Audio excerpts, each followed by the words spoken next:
Welcome back to our channel. اگر آپ channel پر نئے ہیں تو ہمارے چینل کو سبسکرائب کرنا مت بھولیں۔ تو چلیں آج کی سبق آموز کہانی کی طرف بڑھتے ہیں۔ میں اس وقت ابو سے چھپ کر کمرے میں بستر پر لیٹ کر آنکھیں موند گئی تھی۔ میری شکل دیکھ کر ابو کو بڑا غصہ چڑھتا تھا، جبکہ میرے بھائی فیضان کو دیکھ کر ان کے چہرے پر مسکراہٹ پھیل جاتی تھی اور وہ اس کے ساتھ ایسا سلوک کرتے تھے جیسے فیضان ہی ان کا سگا بیٹا ہے اور میں سوتیلی ہوں، حالانکہ میں بھی ان کی سگی بیٹی تھی۔ جب ابو میری شکل دیکھتے مجھ سے اپنے کام کروانا شروع ہو جاتے۔ اگر کوئی کام مجھ سے غلط ہو جاتا تو وہ مجھ پر ہاتھ اٹھانے سے بھی گریز نہیں کرتے تھے۔ مجھ پر وہ کئی بار ہاتھ اٹھاتے تھے اور ڈانٹ ڈپٹ کرتے تھے، جبکہ انہوں نے فیضان کو آج تک نہ مارا تھا، نہ ڈانٹا تھا اور نہ کبھی اونچی آواز میں بات کی تھی۔ ابو کے اس دوغلے رویے پر میری آنکھوں میں کبھی کبھی بے تحاشا آنسو آ جاتے تھے۔ جوں وقت کے ساتھ بڑی ہوتی گئی تو مجھے سچائی سے آشنائی ہوئی۔ دراصل ہمارے خاندان میں بیٹوں سے محبت کی جاتی تھی اور بیٹیوں کو برا سمجھا جاتا تھا۔ ہمارے خاندان والوں کی سوچ دقیانوسی تھی۔ بیٹیوں کو کمتر سمجھا جاتا تھا، جبکہ بیٹوں کے بارے میں یہ خیال کیا جاتا تھا کہ بیٹے بڑے ہو کر باپ کے ساتھ کمائی میں ہاتھ بٹائیں گے، باپ کا سہارا بنیں گے، جبکہ بیٹیاں تو جہیز کے نام پر باپ کی کمائی لے کر سسرال چلی جائیں گی۔ میری امی اچھی تھی جنہوں نے مجھے بڑا پیار دیا تھا۔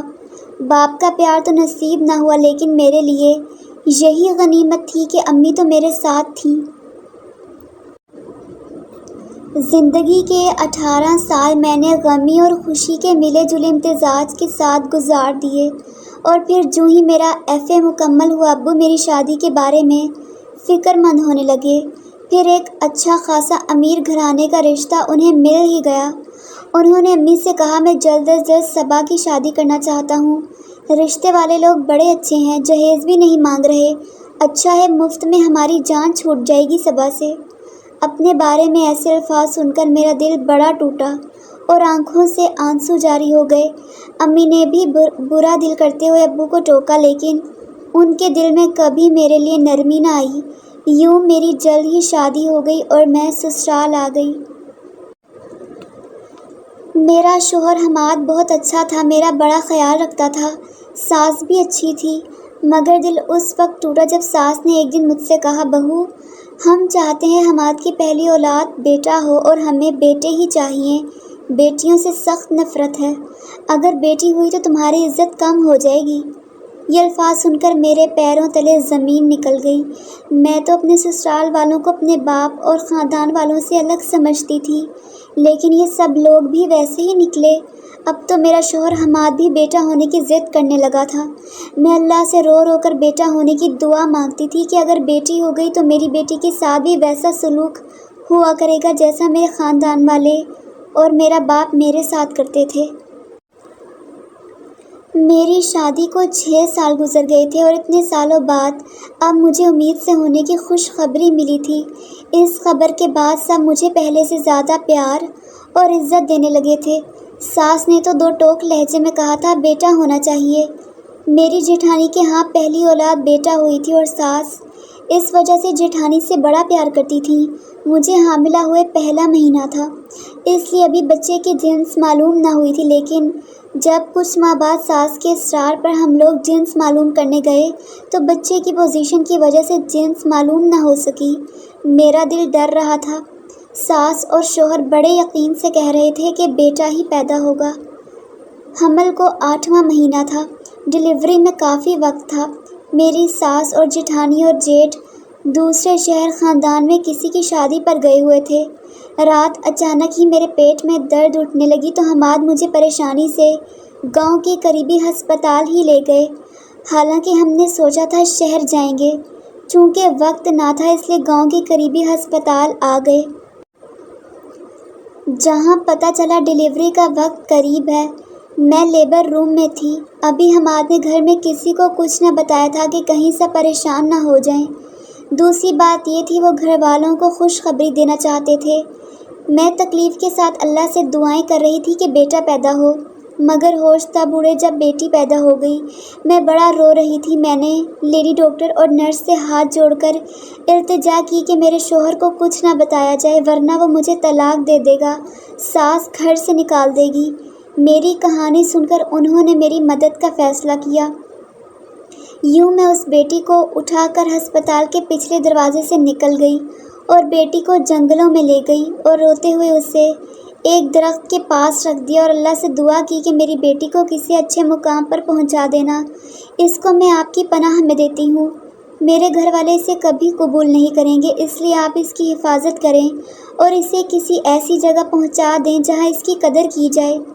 میں روتے ہوئے ہسپتال آ گئی اور پھر ڈاکٹرز نے میرے کہنے پر شوہر سے جھوٹ بولا کہ بچہ مرا ہوا پیدا ہوا ہے۔ یوں انہوں نے کسی اور کا فوت ہوا بیٹا شوہر کو دکھا دیا تاکہ اس کی تسلی ہو۔ یوں ہم گھر آ گئے۔ شوہر مجھ سے ناراض نہیں تھا۔ اس کا کہنا تھا اگر بیٹی پیدا ہوتی تو میں تمہیں معاف نہ کرتا، لیکن بیٹا تھا اس لیے میں تم سے ناراض نہیں ہوں۔ اگلی مرتبہ ہم شہر شفٹ ہو جائیں گے تاکہ حمل کے دوران کوئی بڑی پریشانی نہ ہو۔ یوں سب کو صبر آ ہی گیا تھا۔ مجھے آئے دن اپنی بچی کی فکر ستائے رکھتی۔ ایک رات اسے خواب میں بڑا خوش دیکھا تو مجھے خوشگوار حیرانی ہوئی، ورنہ مجھے تو کئی بار وسوسے آتے تھے کہ شاید میری بیٹی مر چکی ہوگی، اسے کوئی جانور کھا چکا ہوگا۔ میں نے اللہ کا شکر ادا کیا۔ بیٹی سے ملنے کا دل چاہا تو اگلے دن میں جنگل میں اسے تلاش کرنے چلی گئی اور جب اسے اسی درخت کے پاس پایا تو سجدے میں گر گئی۔ وہاں ایک عورت بیٹھی تھی جس کے پاس میری بیٹی تھی۔ وہ مجھے دیکھ کر بولی، یہ تمہاری بچی ہے نا؟ اس رات میں نے تمہیں اسے یہاں رکھتے ہوئے دیکھا تھا۔ کیسی سنگ دل ماں ہو تم، اپنی بیٹی کو جنگل میں چھوڑ کر چلی گئی۔ یہ سن کر میں نے اسے اپنی ساری کہانی بتائی تو وہ بولی، میں یہیں جنگل میں جھونپڑی میں رہتی ہوں اور میں نے اسے تب گود لے لیا تھا جب تم اسے یہاں چھوڑ گئی تھی۔ میری کوئی اولاد نہیں ہے۔ یوں میں نے اپنی بیٹی اسے دے دی۔ میں جانتی تھی میری بیٹی اس کے پاس محفوظ ہوگی۔ کبھی کبھار میں اپنی بیٹی سے ملنے ضرور آ جاتی تھی۔ اگلے 2 سالوں میں میرے گھر بیٹا پیدا ہوا، جس کے بعد سب مجھے کسی ملکہ کی طرح رکھنے لگے۔ میں بڑا خوش تھی۔